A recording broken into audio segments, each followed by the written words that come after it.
Idan aka ce title document, me farko yake zuwa a tunaninka? Shine CFO, letter of grant ko me?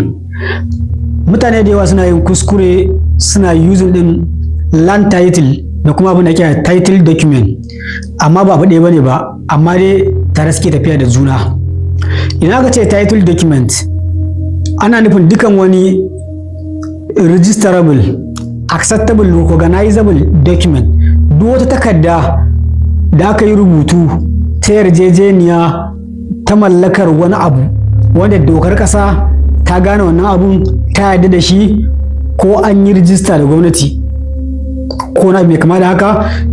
A dokance, a hukumance, dokar ƙasa ta yarda cewa a mallaki wannan abun ta hanyar irin wannan rubutun. Duk wata takarda take da kunshe da take cikin waɗannan abin da dokar ƙasa ta ba da dama, sunansa title document. Saboda haka idan aka ce title document, ba ana nufin wai lallai sai lallai CFO ko certificate of occupancy da fito daga gwamnatin jiha ko kuma gwamnatin tarayya, musamman irin gari a irin Abuja. A Abuja idan aka ce title document, su abubuwan su sun bambanta da na sauran jihohi. Title document kawai legal ne, na gwamnati ne. Duk wata ƙasa da ka sani Abuja tana under government regulation. Amma a sauran state akwai bambance-bambance, akwai wato legal title, akwai equitable title, sannan kuma akwai customary title a sauran state. A Abuja ne kawai babu wannan dokokin. Su kawai Abuja suna tafiya akan dukkan ƙasa ta gwamnati ce.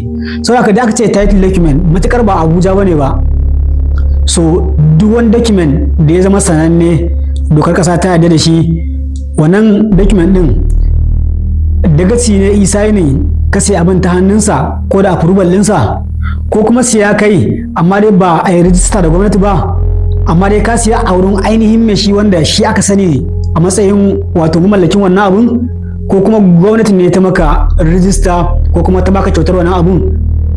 Ko ma yaya ne wannan, in dai ba Abuja bane ba, kowanne ɗaya daga cikin waɗannan hujja ce, title document ne a wurin mai shi da yake nuna wato proof of ownership, kuma za ka iya amfani da shi ka sai da filinka ko kuma ka siya daga wurin wanda yake da wannan proof of